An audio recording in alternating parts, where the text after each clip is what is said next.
Hey, it's your girl Nicole from the Risers Hub podcast where wellness, empowerment, and personal growth live. Welcome back to another episode. I'm really glad that you're here. I hope that everything is going well for you right now. I know that with everything going on in our society, it's a little crazy. It's hitting home in places we didn't think it was going to hit. And so I really do hope that people out there are finding their own personal joy, their own personal happiness, and somehow getting through each and every day. If there's any way that you can help a neighbor, or if you can help a family member, or if you can just help yourself, I hope that you're taking the right steps to do that. And I also hope that this podcast is just a little bit of sunshine in your life. But today we're going to take on a hard topic that I feel like I need to put out there. And I'm not quite sure why this has been heavy on my mind the past 2 or 3 days, because my mind is so far away from this right now that I'm really shocked that I'm going to be doing this. But I think with different conversations that I've had with several people and the things that have been said to me as a person who has gone through this, I think that this is a really good time to put some information out there that can possibly help someone. Everybody's different, just like everything in life is different for everyone. So today we're going to be talking about divorce and how divorce can affect your well-being or your wellness. And this subject it's not tough for me to talk about. I've gone through it. I've moved forward. I do tend to fall back once in a while, but not like I did 5 or 6 years ago. I know that I've moved forward because when people come to me and ask me for advice about divorce, I can give them very clear direction to put them on a path that they can direct on their own. Because first of all, before we even start this podcast, I am not a divorce expert. People who find out that I am divorced, they tend to either put their insecurities on me through conversation and try and make me feel less than, or they're asking me questions because they're questioning their relationships in their marriage. And so I direct them to places that can help them. I do not put my experience onto someone else because, first of all, that's not healthy to do. Like I said, everyone's situation is different. And then also, too, I want someone to find their own way. Just like with this whole wellness journey that I'm on, that you may be on, that your friends are on, everyone's journey is different. And so I'm always encouraging people to find their own way. So today we're going to be talking about divorce and what it does to your well-being. And I hope that some of this information can help and lead you in the right direction. I will share bits and pieces of my story, but the way that I have been able to move forward is through forgiveness, and not only to the other person, but for myself. And I also have young women involved, my girls, and I am very careful about what I put out there because I love protecting them in a way that I can't do it the way I used to when they were like 3 and 5, but there are ways to protect other people when they are adults living their lives and trying to navigate in their worlds. Hold on and be patient with me. And again, I hope this helps someone because this is not just about divorce. This is about relationships. It's about how an individual is navigating through the world. And you can be very much married and trying to find your way in your marriage because you want to stay in your marriage. And I commend you for that because I do believe in marriage. Okay, so the impact of divorce. Divorce is often seen as the end of an amazing love story or just a story that people have conjured in their minds about your relationship. And it can be the end of something, but it can also be the beginning of something. And what I've learned in the past 3 or 4 years is that it's the beginning of, if you're the person who's getting a divorce, it's the beginning of your life. And so it's hard to leave someone and it's hard to let go of someone. But at the end of the day, if that person or persons are, if they're looking for their own happiness, I think the best thing that you can do is let that person go. And I know that in my relationship, there were signs and clues of letting that person go. And all I knew was marriage, whether it was good or bad. But what I've learned over the years is that if that person's not happy and you're not happy, what are we doing? There's a lot of things to take into consideration when you're going through a divorce, okay?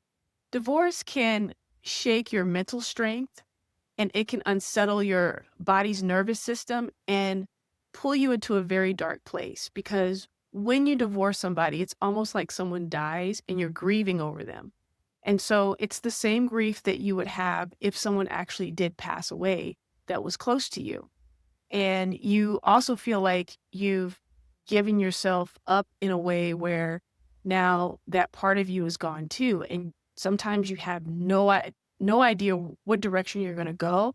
And other times it's a very freeing experience and you know exactly where you want to go. I'm going to ask questions after each segment just so you can think through some of the things that I'm talking about. So the first question is, how do you think your body, mind, and spirit will react when you go through a big life change like divorce? Do you think that you'll be freer? Do you think that it's going to affect you in a way that's going to make you sick or make you not function normally? These are legitimate questions that you need to ask yourself because it's going to help you figure out how you're going to navigate through this divorce. And let me tell you something. You're going to have to go through the divorce in order to get to the other side. And when you're going through it, it's not easy. I'm not going to sit here and sugarcoat it like, oh, you're so free. I'm not going to sugarcoat it. It's not easy. If it's easy to you, it may not be easy for someone else. It may not be easy for the people in your life, your siblings, your parents, your kids. All these people are affected by a divorce because everyone's built a relationship with that other person in you. So these are things that you have to think about when you're about to take on something as big as a divorce, because it is a life-changing experience, whether it's an amicable divorce or if it's something that's just very dark and very hard to go through. Okay? So 5 ways divorce affects you and how you can heal. Okay? So the 5 things that I've come up with that I've also experienced is emotional overload, physical stress, mental fog, spiritual disconnect, and identity shift. Okay? So let's go back to emotional overload. I know that when I went through it, it took all of my emotions because I couldn't believe that I was in a place where even though I knew that it was needed deep down, I think I really knew that the divorce needed to happen. It really shook me emotionally because the person that I had dated and fallen in love with and got married to was very different from the person that I was divorcing. So it was emotionally taxing for me. And so this is the first thing I'm going to tell any person who's going to ask about divorce is that you need to go to counseling. You need to see a therapist so that you can organize those thoughts and feelings and categorize them in a way that you can move forward going through this very complicated path, okay? Physical stress. Oh my goodness. You never think that something that could be freeing or something that could be devastating can physically affect you because you have to get up and go to work every day. You have to take care of the kids or you have to take care of the dog or you have to take care of the home. You still have other things that you have to take care of as a human being when you're going through all of this. And so if you don't slow down and take care of yourself through the process, you will physically feel it. For me, what I felt was at one point, I was so stressed that I think they call it shoulder lock or frozen shoulder, where I literally couldn't move my shoulders past this degree. And it was so hard to put on clothes. It was so hard to do like everyday things. And I had to go to physical therapy. I had to go to the doctor and get shots and all this other stuff because I was so stressed out. And I thought that I was okay, but my body was telling me, you need to slow down. You need to take something out of your life so that you can get through this next segment of your divorce. I believe my divorce lasted for a year and a half, 2 years, and I was taking care of two kids. One was in college, the other one was in high school. And then I had taken on a new job, and it was a lot of stress. And so physically, my body was reacting, and I had to slow down. I did physical therapy. I did exercises that were going to help me get through all of this. Of course, as I love running, I love cycling, I was doing those things, but I had to up the game on those to kind of bring the tension down for myself. I took on yoga, which I don't particularly care for yoga. I'm sorry, yogis, but the quiet is what bugs me a little bit. I appreciate it now, and I do yoga now, but I had to do things that were a little different than what I was accustomed to. And I had to take care of myself because the physical stress, I couldn't put shirts on in the morning to go to work. It was a task. It made me slow things down, take a breath, take a beat, and think things out before I would move forward. Was I great at that? Heck no, I wasn't, but I worked on it every day. Along with the physical stress, there's mental fog because you are so used to thinking for you and your partner, and then everything else comes into play. And so now you're only thinking for yourself, and you're doing for yourself, and then you're taking care of all the other responsibilities. So the one thing that I want to talk about when it comes to mental fog is that the reason why this is important is because it's dealing with your emotions, it's dealing with how you're thinking and moving forward. And so what I would suggest is give yourself a space, and I'm smiling and laughing because it's going to sound ridiculous, but it works. Give yourself space and a place where you can scream, curse, say whatever you want to say, get it out of your system, all those emotions out of your system. And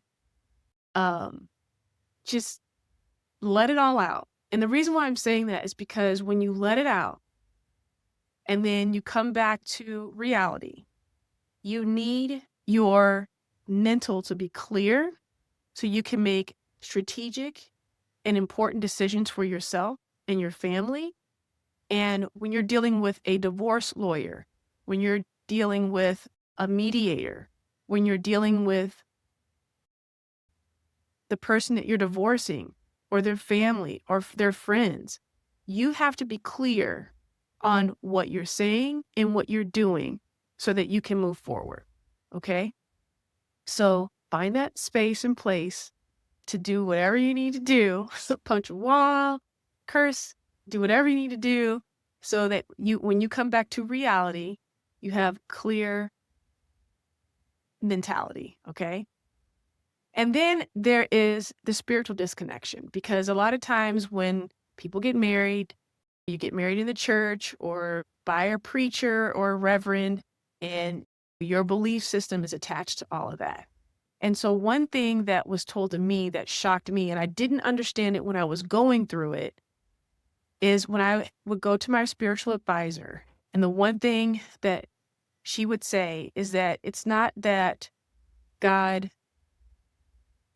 divorce is a bad thing, but God doesn't like what it does to the people who are involved. And that just woke me up. Now, there are people out there who will disagree that divorce is a sin and all this other stuff, and that's fine. That's your belief. I'm just telling you what was told to me, and it helped me get through a very hard time in my life.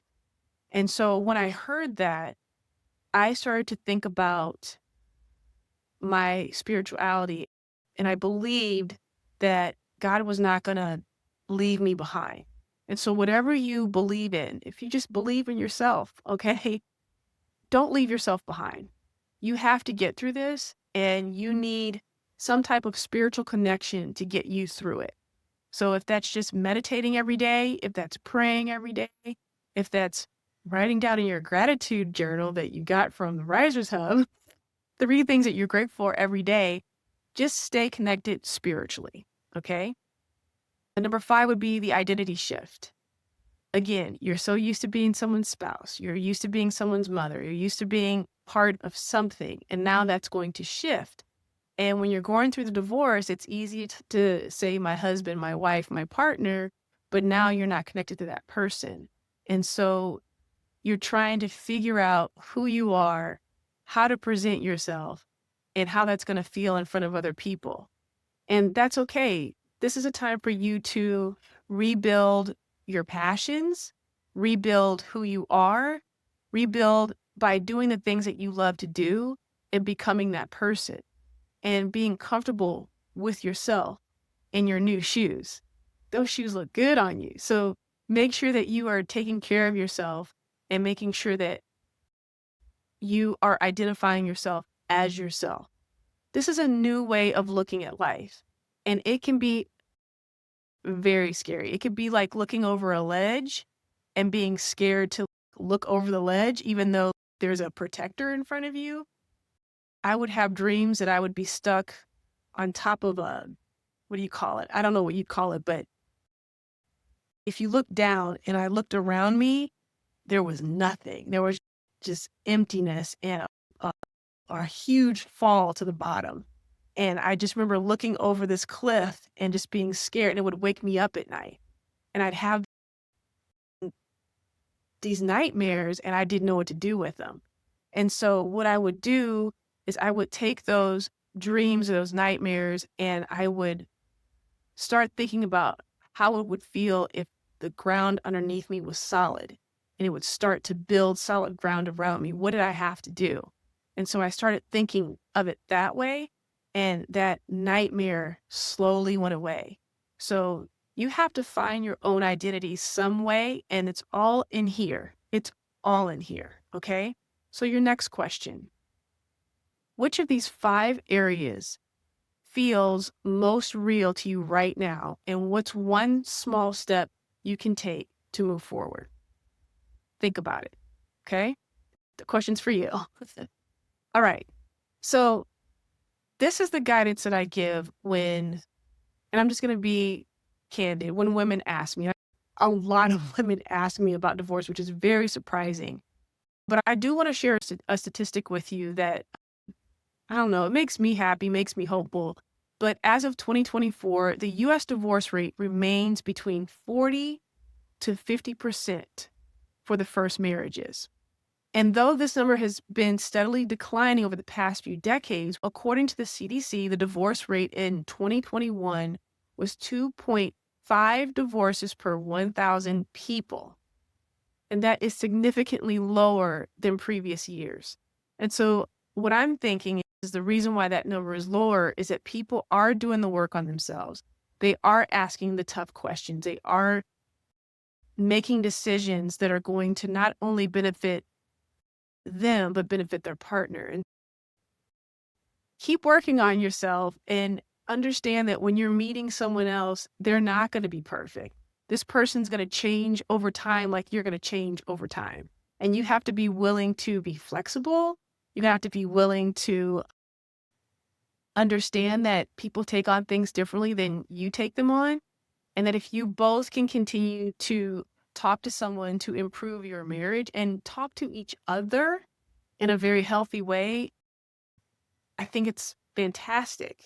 So the first thing I tell people when they ask me about marriage and divorce is that I believe in marriages that work.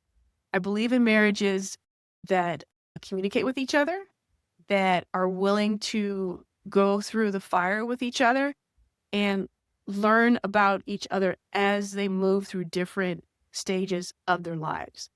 This is what I'm talking about. When you get married, everything is fine and dandy. Everybody's happy. There's the big party and everything. But when life starts to happen, when that person loses their job, when that person goes through, when the family goes through financial crises, when someone important in their life dies, when someone is trying to climb the corporate ladder or move in a way that you didn't expect them to move, are you willing to work with that person and be flexible and shift with that person and deal with all the ups and downs of what a relationship brings. And that's marriage. That's just a basic relationship or friendship or familyship. It could be anything, but are you willing to go through those things? And so the first thing I tell people is that I still believe in marriage. Even though I'm divorced, I commend those who are married. I always tell my friends who have been married over a number of years, congratulations. I'm so proud of you, because I really am, because I know how much work is put into that relationship to make it work. And then I tell them, number two is to seek counseling. And when I tell them to seek counseling, I tell them to seek counseling together with the person that they want to divorce and separately.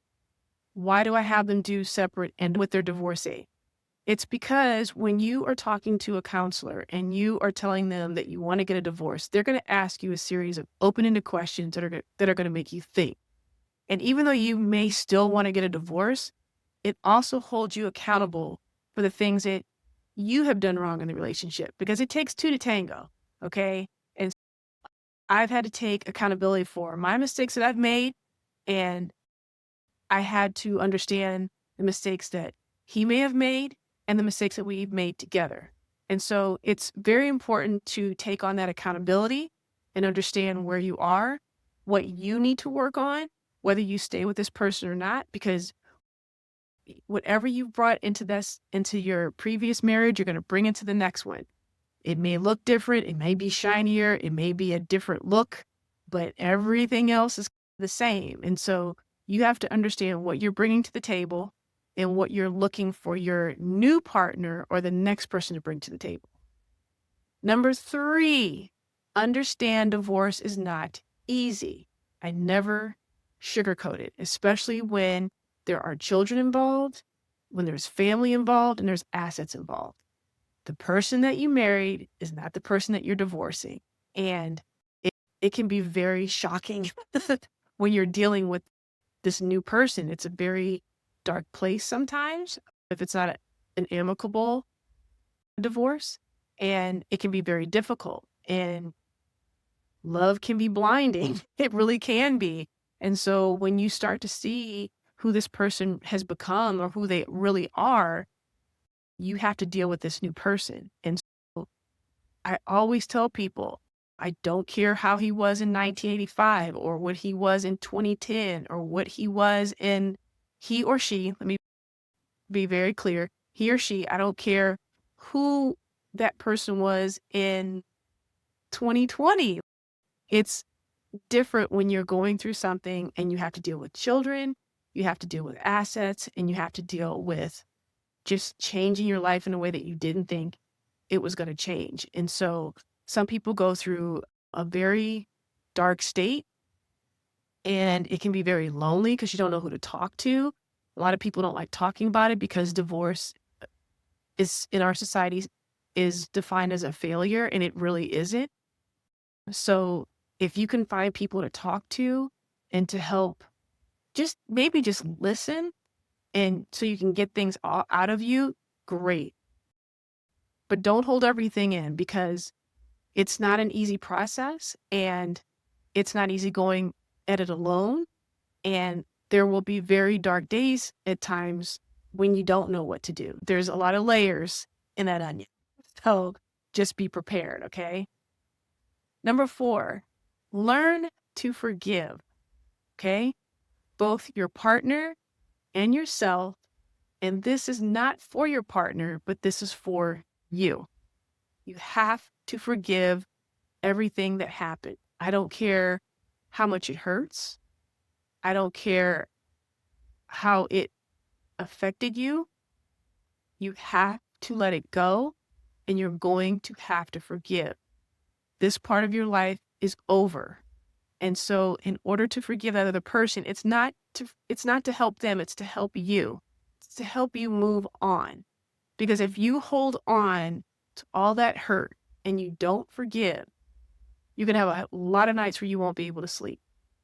You are going to have a lot of days where you're going to be angry and you're going to be sad. But that other person, they're sleeping well and they're feeling good and they ain't thinking about you. So you are going to have to learn how to forgive. And will it happen overnight? No.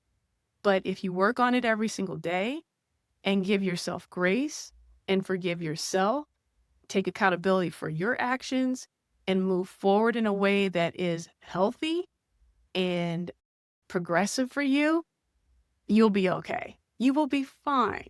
All right. And then number 5, prioritize self-care every single day for the rest of your life.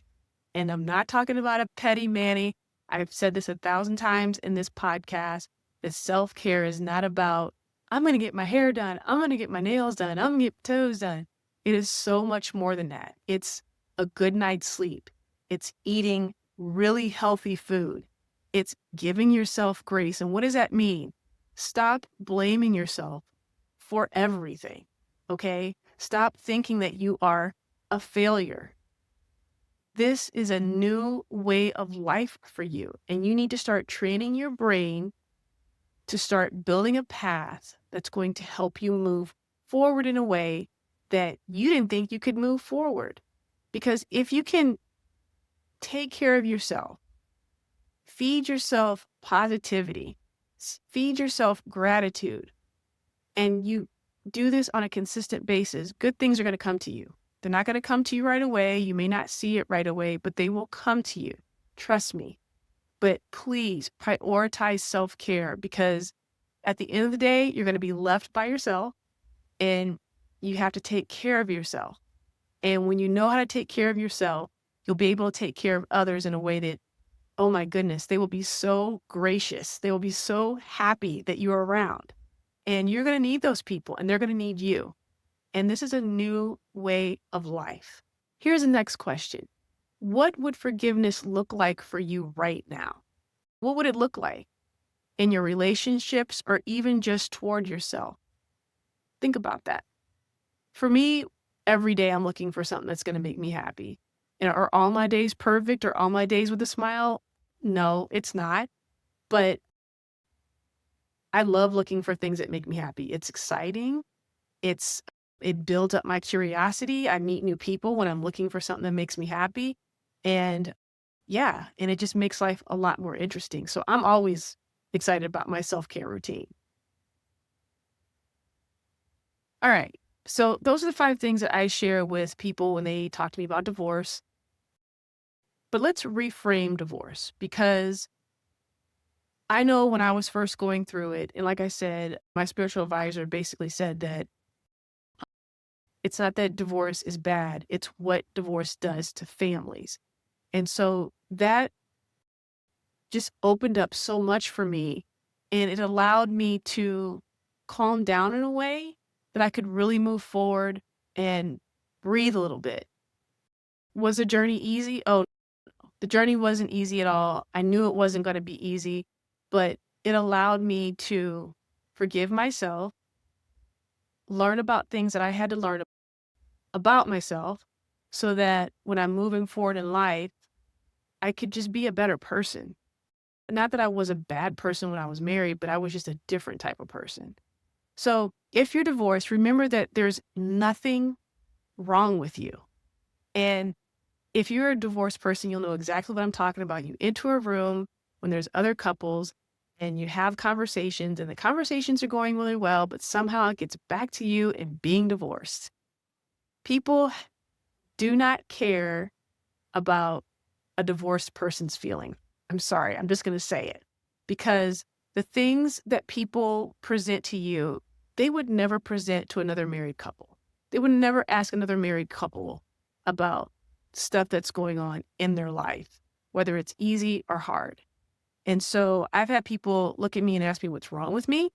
I've had people tell me that it's really sad and I'm really sorry and oh my gosh. And it's funny because I have built up my self-esteem, my joy, my happiness so much so that it doesn't bother me as much. But I remember one time I was on a run and I bumped into someone, and we started talking, and we're talking about how great the weather was and the beach and the run and all this other stuff. And somehow it got back to me, and she literally looked at me up and down and was like, "What's wrong with you? Why are you not with someone? Why is it that you're not out here running with someone and you're just out here by yourself? And I remember thinking, wow, like we were just talking about how great the weather was and somehow it turned to this. And I just looked at her and said, you know what? I just really hope you have a great day and a great run, and I'll see you when I see you. And I just took off. And it's that person's insecurities that are being put on you. That's all that is. And you have to understand that, and you have to let those things go. And you're going to get a lot of that. And what I'm telling you is that reframe divorce by making it a new adventure for yourself. You are going to be a different person. You're going to have a different life. Everything is going to shift in a way that you didn't expect it to shift, good or bad. But at the end of the day, no matter which way your path goes, if it goes down a really rough road and you get out of that, that rough road was there to teach you something. If it just takes you into a different path and you meet someone else and everything works out, that's fantastic. Again, I'm sure you've learned a lot of things along that path as well.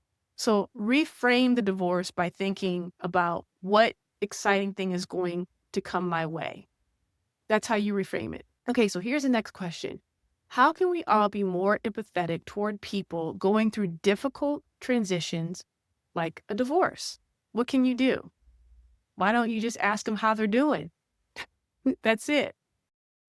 Leave everything else out of it. And if they want to talk about it, let them talk about it if you have the capacity to listen to that. But just ask them how they're doing. Don't ask them about if they're dating someone. Don't ask them about when are they going to get married to their next partner. Let it go, because they're trying to move forward. They're trying to find their own way. And when you're bringing up their past, something that they had to go through that wasn't, it may not have been the best time of their life. Why are you bringing that up? That's, to me, stirring the pot. So stop stirring the pot. Stirring the pot. Okay, so at the end of the day, as I hope that what you got on this podcast is I still believe in love, in marriage, in happy endings, because I'm looking for my love. I'm looking for my happy ending, and I am willing to wait it out. I choose to be on my own because for years, from the time I was a kid to the time I was married, I was always taking care of other people. I took care of my siblings. I took care of my children. I took care of other people's kids. And I was always doing for other people. So when I got a divorce, yes, it was sad. It was a dark time. It took me 2 or 3 years to really get through what was happening to me. But once I realized it, I have this whole new path that I can build myself, and that I didn't have to really take care of anybody else. It just opened up my mind and my spirit and my body to things that like I never thought I would experience. And along the way, I've met incredible people. I have experienced incredible situations. I've moved, and I have lived a life that I would have to say I'm pretty proud of. And there's so much more to come. And so I want everyone to know that if you're looking to get a divorce, if you're looking to rebuild your marriage, if you're looking to rebuild relationships, find your own path first and understand that the person next to you has their own path, and be empathetic and be flexible and be understanding with what they're going through. Okay. So that is the conclusion of this podcast. I'm so glad I got it out of my system. I don't even know why I'm having this podcast, but I do hope that it helps someone, because divorce is a life-changing situation. And I don't wish it upon anyone. I really don't. But if you find yourself in that situation, please find a way to find your happiness, no matter how bad it is. And find ways in the process of letting certain things go, whether it's assets or money or just the person and the people involved. Find a way to let go and let them be who they are, and you find who you want to be and go in that path. Until the next podcast, keep rising. Hey, it's your girl from the Risers Hub, and I just wanted to remind you that you can get your gratitude journals made by me on Amazon.com or BarnesandNoble.com. Every single day, you can put just three things that you're grateful for, and it just changes your perspective on how your day is going to go. So get yours now at Amazon.com or BarnesandNoble.com. Just type in Rising with Gratitude, Finding Joy Every Day. Until next time, keep rising. Hey, thanks for tuning in. Remember, this podcast is meant for both education and entertainment purposes only. I am not a licensed therapist, so it's crucial to consult your physician, psychotherapist, or qualified health professionals for personalized advice. Until next time, take care. If you're enjoying this podcast, I would like to ask you to please subscribe, like, and share. That's what they told me to do at the end of this podcast. So could you hook me up? Thanks. Bye.